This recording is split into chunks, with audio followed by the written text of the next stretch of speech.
This happened a few months ago. I was a nursing assistant, working the night shift at an old hospital set to close soon. I usually avoided nights here because it felt wrong. Still, I took the shift to cover for a sick colleague. I should have said no. I've never been the same since. The first night started like any other. The fluorescent lights buzzed overhead, flickering occasionally. I walked the empty hallways, listening to my shoes against the hard floor. It was quiet. Too quiet. The patient rooms were filled with outdated equipment. I felt a chill run down my spine but told myself it was just nerves. I pressed on, ignoring the feeling in my gut. Then came the footsteps. They were slow and deliberate, echoing down the long hallway.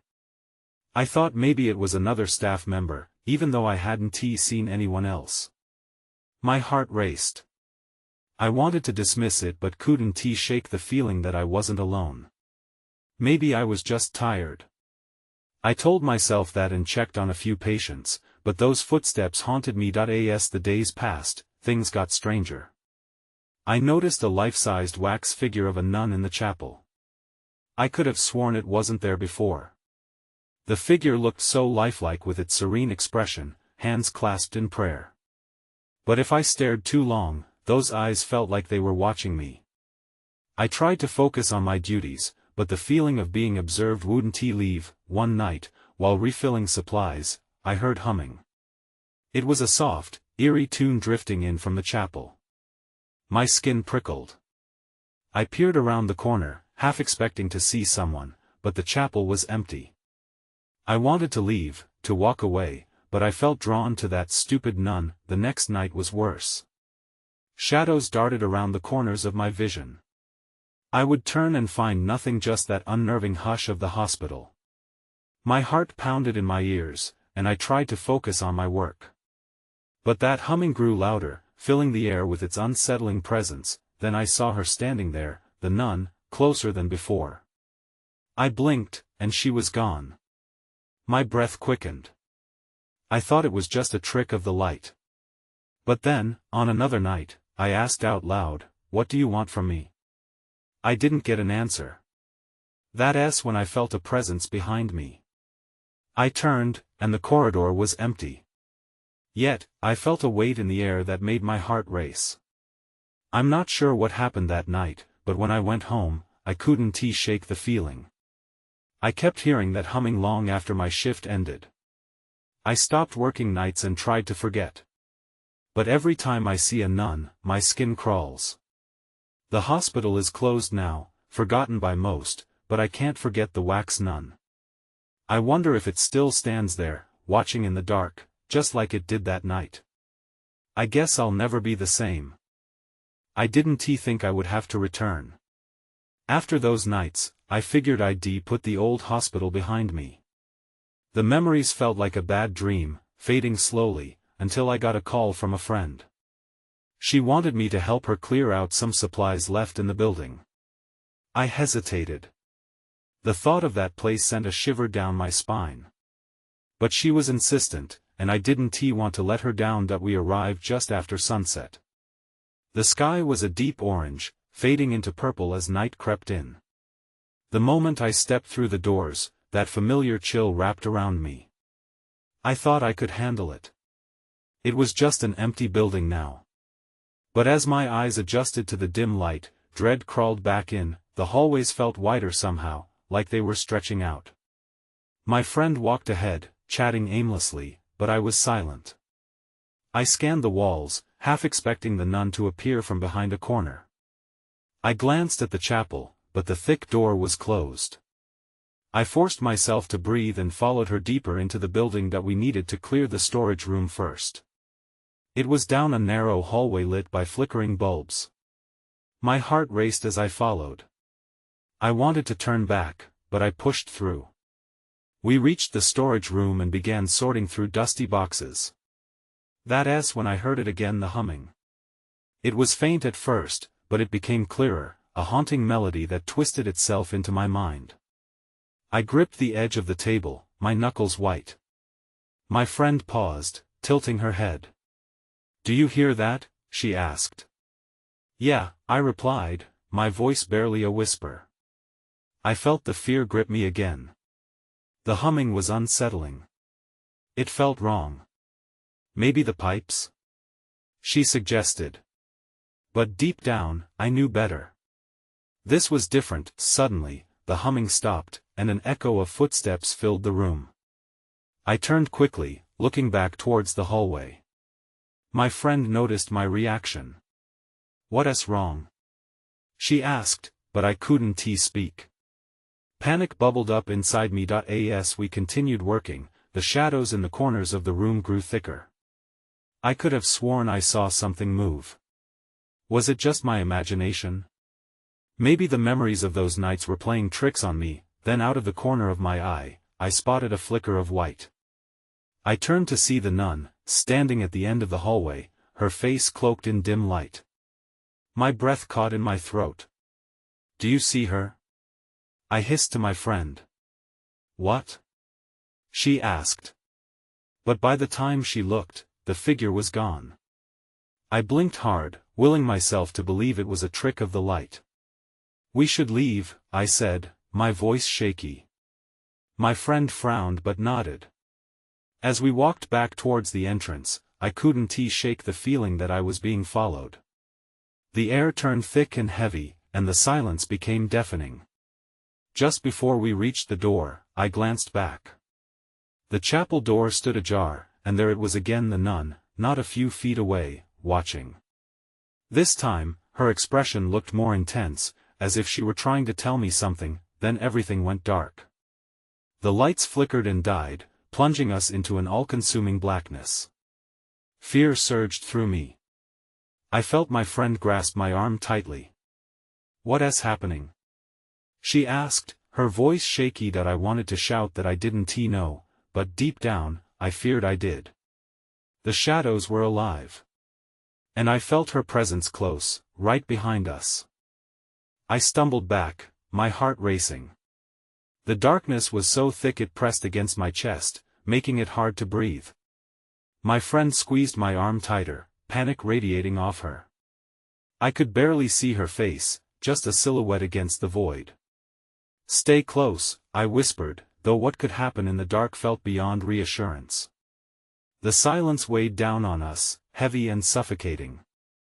I took a few cautious steps forward, my footfalls the only sound echoing in the emptiness. Then a low, guttural sound reverberated through the hallway. It was unlike anything I had ever heard, chilling me to my core. I felt the urge to run, but there was nowhere to flee. My surroundings felt claustrophobic. "Is anyone there?" I called out, fighting to keep my voice steady. My friend remained silent, her grip still tight around my arm. I inched forward again, careful not to trip over anything in the pitch black. Suddenly, a flicker of movement caught my eye. I turned sharply, and there it was, the outline of the nun, her figure even more defined than before, lurking at the far end of the hallway. I was frozen, caught between the urge to scream and the desire to run. "Did you see that?" I gasped. No response. My heart hammered wildly. I pulled my friend toward a nearby doorway, thinking it would provide cover, maybe even safety.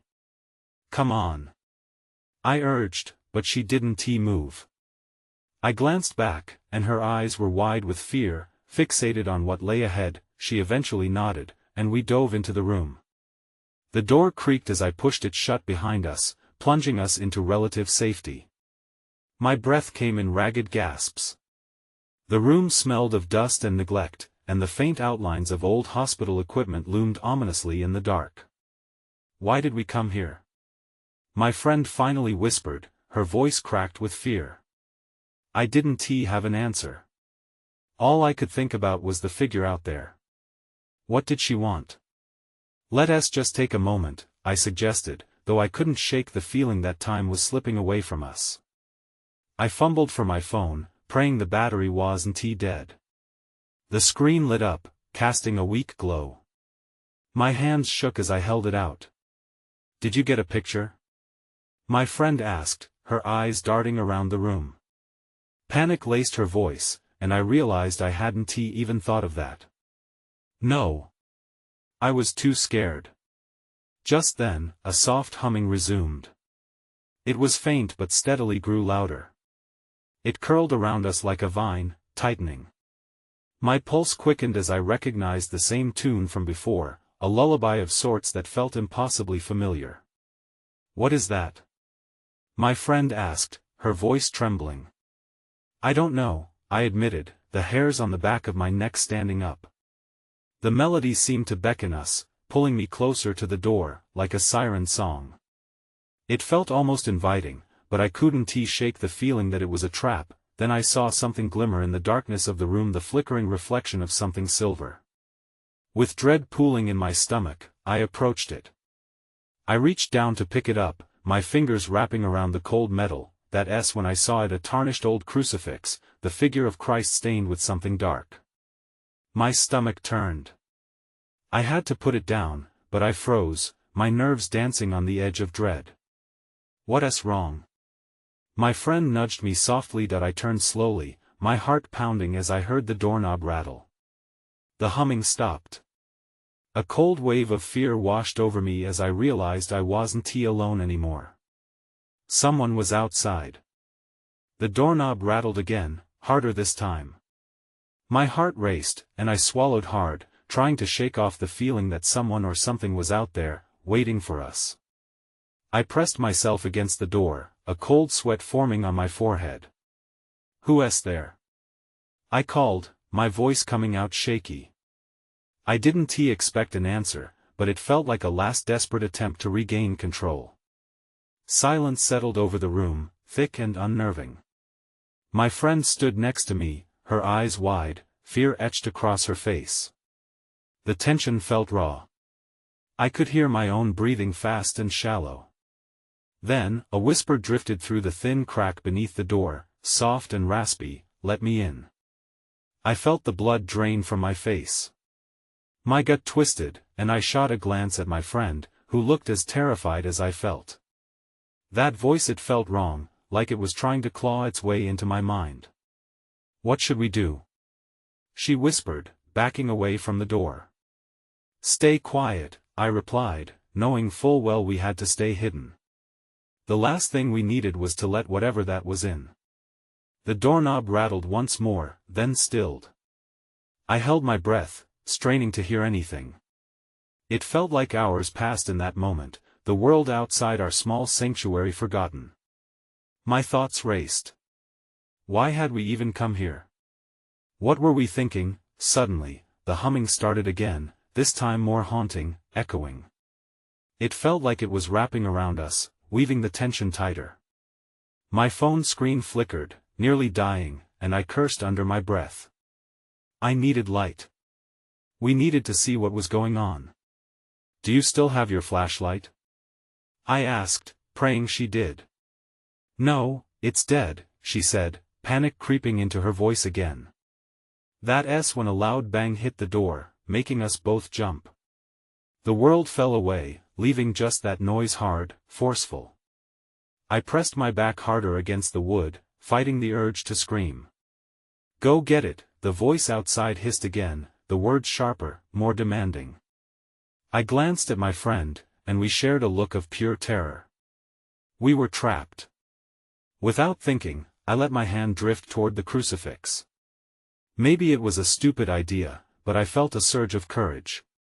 "If you can hear me," I whispered, gripping it like a lifeline, "you can't have us." As if in response, the door shook once more, rattling on its hinges. I cringed, expecting it to burst open any moment. My heart raced. "Keep quiet," I hissed at my friend. She nodded, her eyes wide and frightened. Just then, I spotted something glowing through the crack at the bottom of the door. It pulsated slowly, a soft orange-like candlelight. Without thinking, I dropped the crucifix and slowly knelt down, peering under the door. What I saw made my breath catch in my throat. A pair of shoes stood just outside, black and polished, like they hadn't seen the ground in ages. Cold dread settled in my stomach. Then the light grew brighter, streaming in, illuminating the space between us and whatever was out there. I leaped back, heart racing. The doorknob rattled again, but this time it felt different, frantic, as if whatever was out there was no longer patient. "Help me," the voice begged, now more human, more pitiful. It stirred something inside me, but I didn't want to trust it. Outside, the banging grew louder, more desperate. "Let us go," I shouted, scrambling for the window. That's when everything went dark. When the darkness wrapped around me, it felt like a heavy blanket, suffocating and thick. I stumbled blindly, my fingers grazing the wall for support. I could hear my friend's panicked breaths beside me, and I whispered, "Where are you?" "I'm here," she replied, her voice trembling. We had lost our bearings, and panic began to set in. The humming that had surrounded us earlier now seemed to echo in the void, disorienting me. I reached for my phone, the last flicker of light illuminating the room for a moment. As I turned it on, my heart sank. The screen showed only 3 battery. The soft glow barely pushed back the shadows but was enough for a quick scan. Everything looked different. Without the noise of the door and our previous fears, I could hear a faint rustling. It came from the corner of the room. I squinted, trying to see what it was. "Do you hear that?" I whispered, glancing back at my friend. She nodded, too scared to speak. I edged closer to the source of the sound. The darkness felt alive, crawling up my skin. My phone light was weak, but it revealed a figure. It was hunched, almost melting into the shadows, and for a heartbeat, I thought it might be a trick of my mind. Then it moved. Slowly, it turned its head towards me. My breath hitched. The face was obscured, but I caught a glimpse of what looked like peeling wax, like a ragged veil covering something hideous. "Help me," the voice echoed again, more fragmented this time, as if coming from a distance.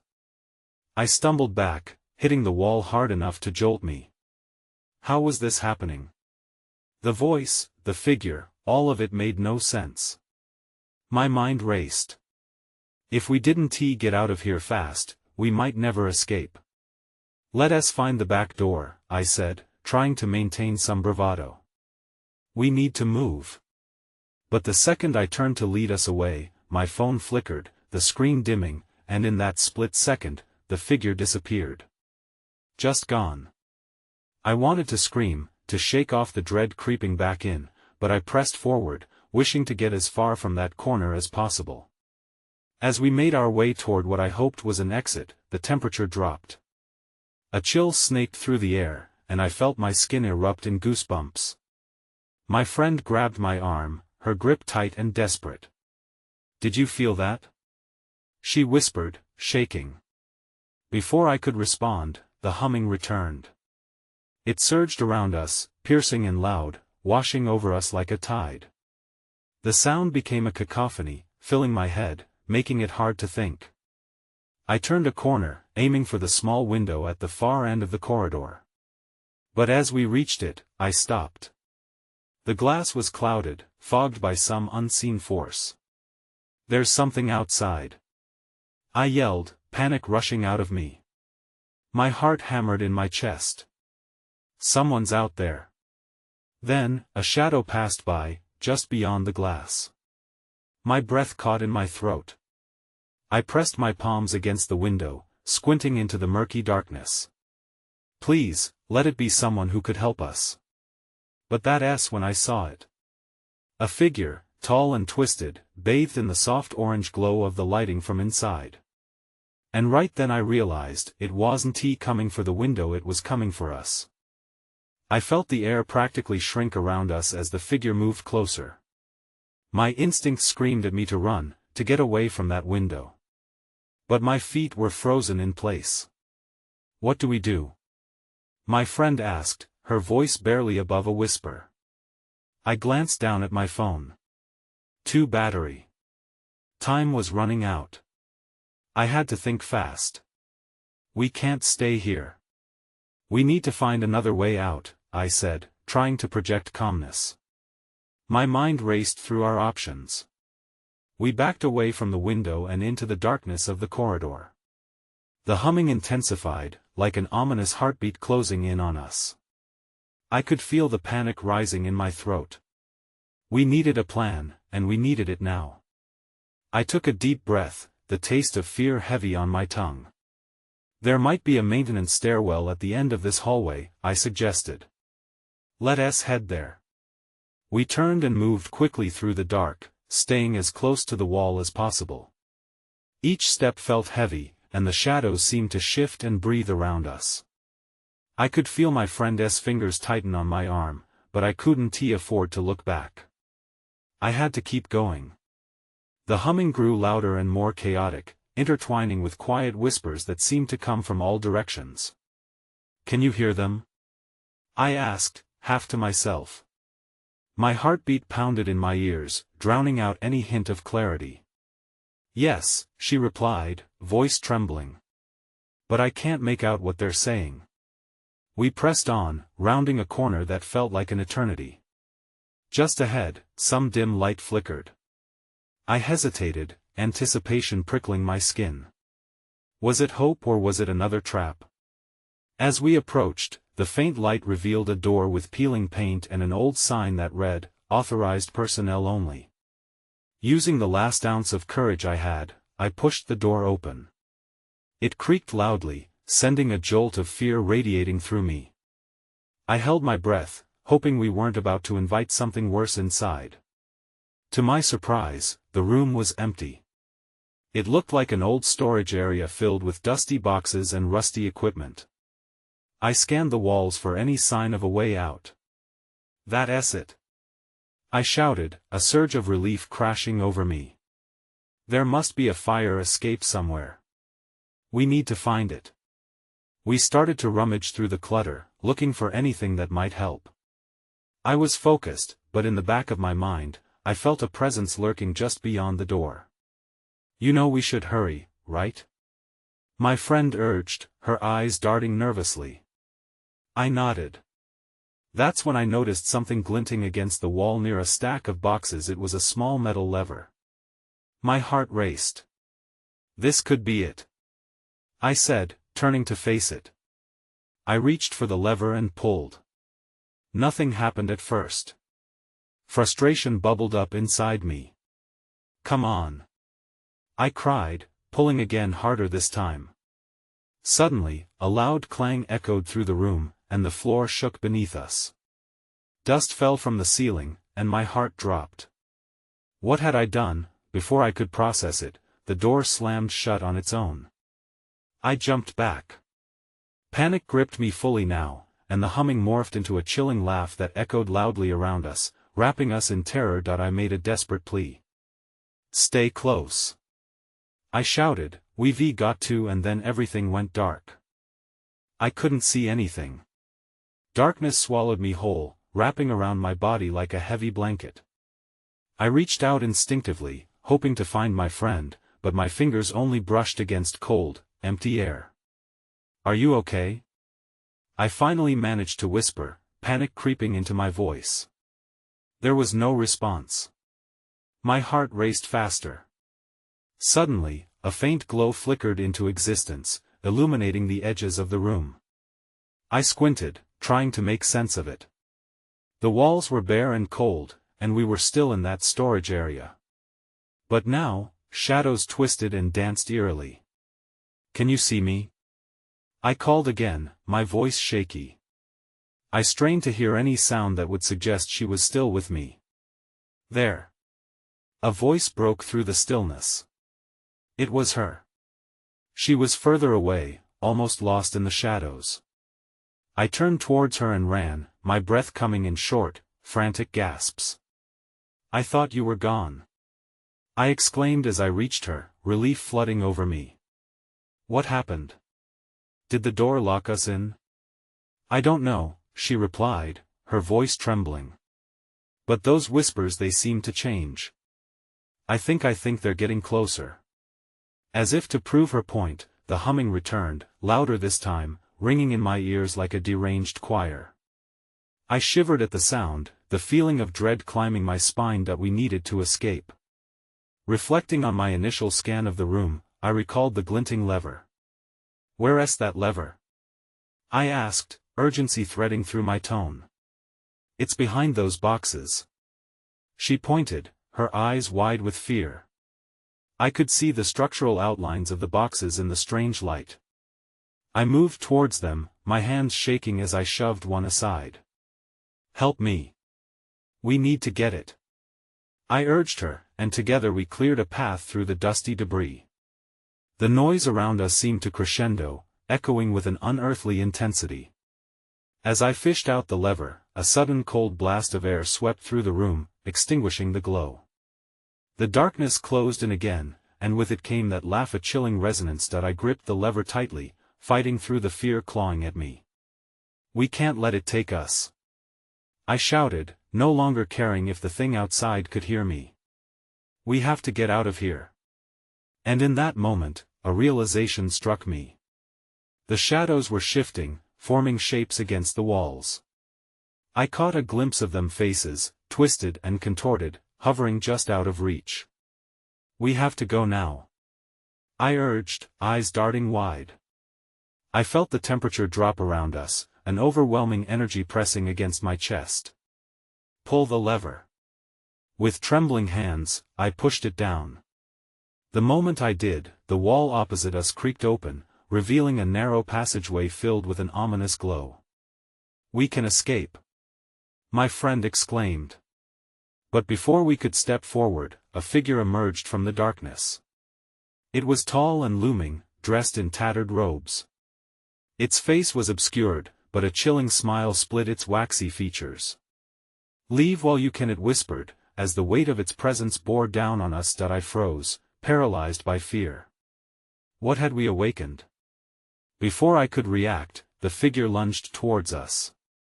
Run! I screamed. We bolted toward the passage, hearts pounding, the shadowy laughter chasing us into the unknown. We sprinted into the passageway, and the air shifted around us, charged with dread. I couldn't tell where we were. The glow was dimmer here, and the walls felt like they were closing in. My friend grasped my hand tightly as we hurried deeper inside. Where does this lead? She asked breathlessly. I don't know. Just keep moving. I replied, pushing forward, eyes darting around for any sign of danger. The whispers echoed off the walls, filling the narrow space, each murmur brushing against my skin like icy fingers. We rounded a corner, and the passage widened into a small room. I was relieved to have a moment to catch my breath, but the instant I stepped inside, I felt a chill race down my spine. The strange glow illuminated the walls covered in drawings, gruesome scenes of figures in torment, faces twisted in agony.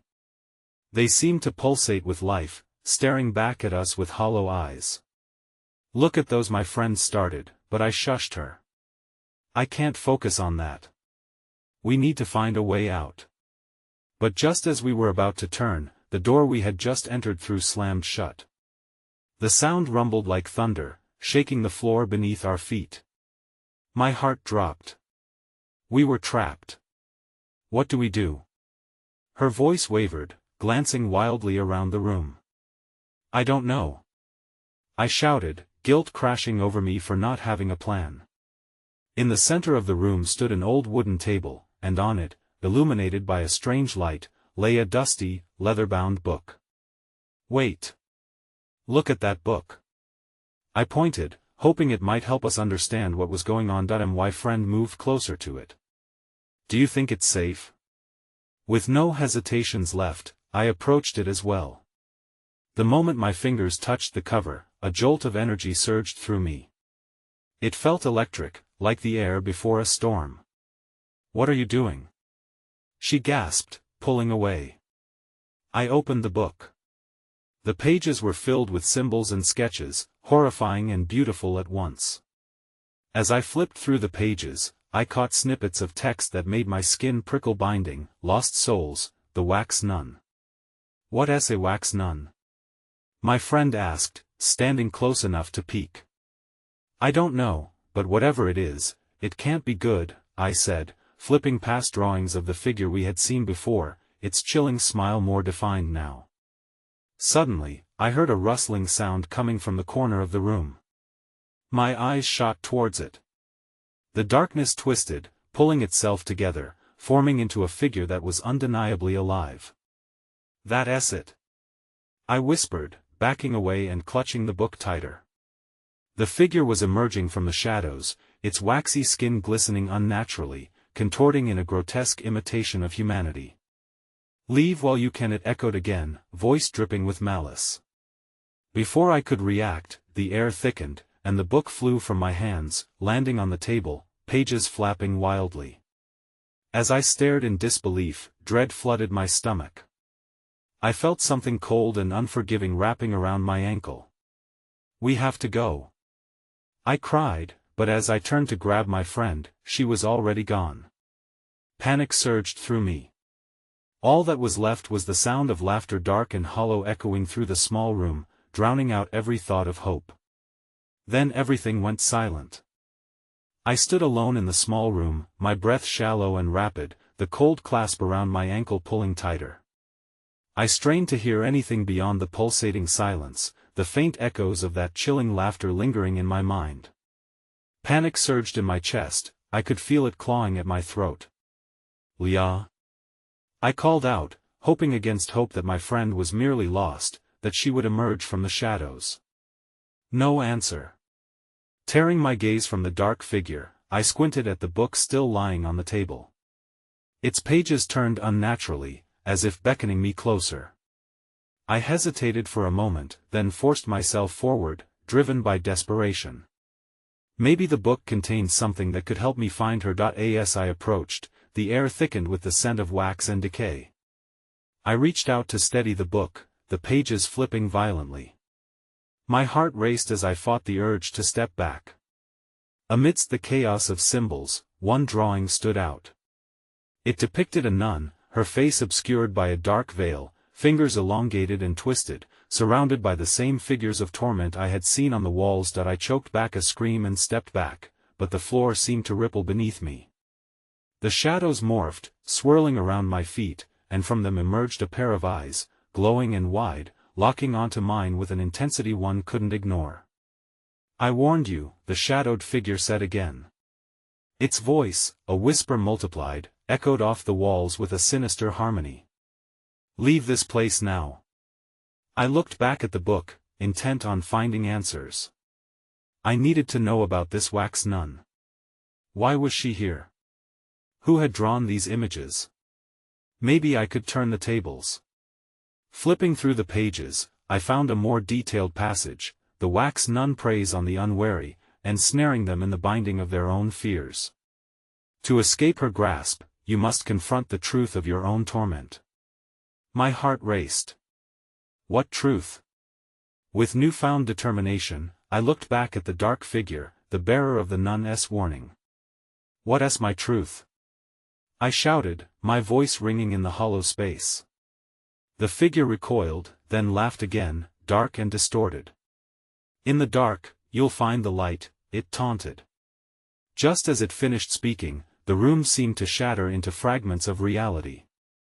The walls pulsed, and I felt a force pulling me backwards, the shadows clawing at my limbs. "No!"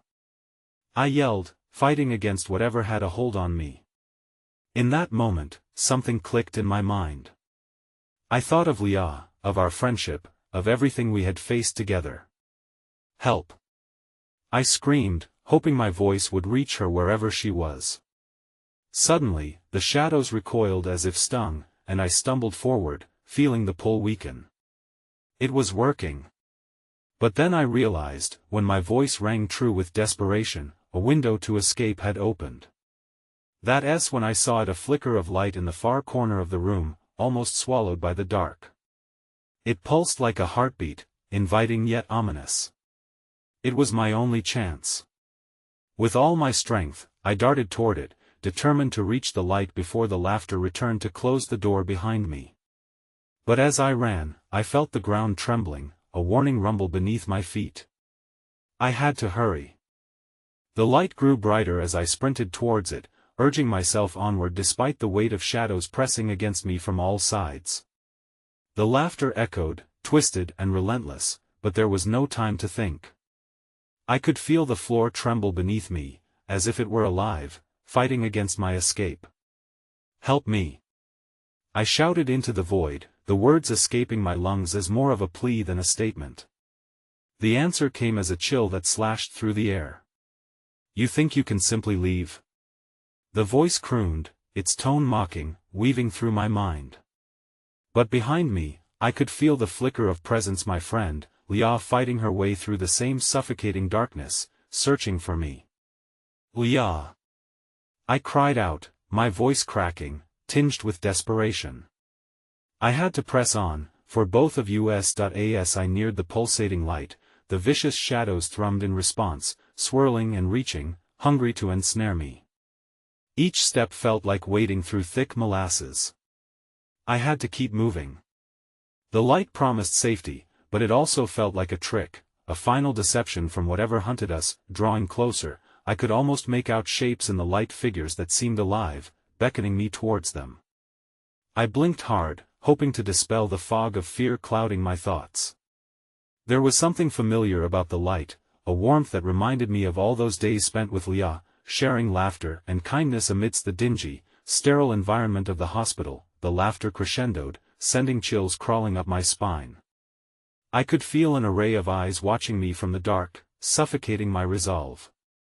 A wave of anger washed over me, igniting a spark of defiance. "I want to let you take me," I shouted fiercely, pushing myself to move faster. A tug at my ankle caused me to stumble, and I glanced back, heart dropping at the sight of tendrils of shadow wrapping around my feet, pulling me down. "You can't hide," it hissed, a sinister whisper weaving through the air. "But I wouldn't surrender. Not now. Leah. I'm coming for you." I yelled again, willing her to hear me, willing her to find the way out too. The darkness seemed to shrink at my words, a momentary retreat that spurred me into action. I surged forward with all the strength I could muster, feeling the heat of the light against my skin, almost electric. Then I burst through. The sudden heat enveloped me as I stumbled into the sphere of light. It was blinding, and for a moment, I couldn't see anything at all. I shielded my eyes, frantically turning to find Leah. I could feel the shadows clawing at the edges of the light, howling with rage, but for now, they were held at bay. "Leah!" I called again as my eyes adjusted. The room was different now, still cold but brighter, illuminated by ethereal light. "Leah!" A figure emerged from the dimness, a silhouette of someone I knew too well. Relief slammed into me as I recognized her. "Over here!" she shouted, waving her arms. I ran to her, grasping her shoulders and looking into her wide, frightened eyes. "Are you okay? I thought I lost you." I'm fine. But we need to go," she pleaded, glancing nervously towards the encroaching darkness. I felt a pulse of dread shooting through me as the shadows hissed, swirling more angrily now, no longer dodging. That I spotted an old door ajar at the far end of the light. "We can make it," I said, pulling her towards it. Together, we rushed forward, urgency masking our overwhelming fear. As we approached the door, another chilling laugh rose behind us, causing us to stumble. I risked a glance back, my heart sinking at the sight. The shadows writhed, twisting together into grotesque forms, reaching for us. "Go!" I shouted, and we burst through the door, not looking back.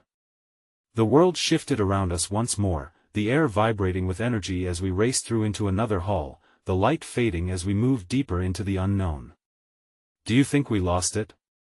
Leah asked, panting as we rounded a corner and slowed to a halt. I paused, catching my breath, but I felt it, the weight of presence still lingering in the air, watching, waiting.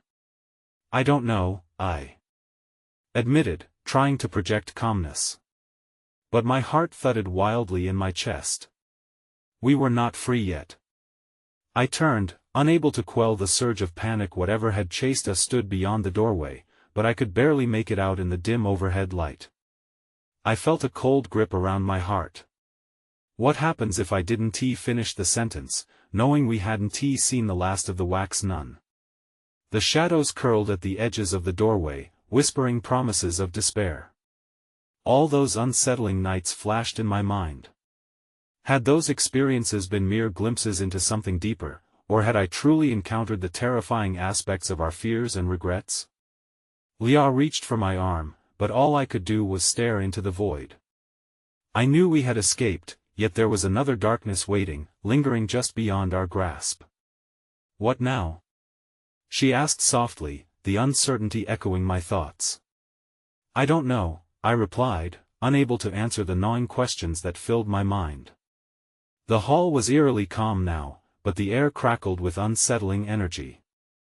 I still felt marked by the night, and I wasn't sure we were finished with this haunted place. As we slowly walked away from the door, the laughter faded but echoed in my thoughts, entwined with the shadows that trailed us just out of sight. I glanced back one last time. The wax nun wasn't gone, we had merely evaded it for now. The struggle between light and dark wasn't finished. And perhaps it never would be. I moved to a different city after that. Sometimes I wonder about the old hospital, whether it still stands and what buried darkness might lurk there. But mostly, I try not to think about it. The chilling reality is what lingered beneath my skin: the whispers, the shadows, the overarching fear of the things we can't understand. The night I faced them would forever haunt me.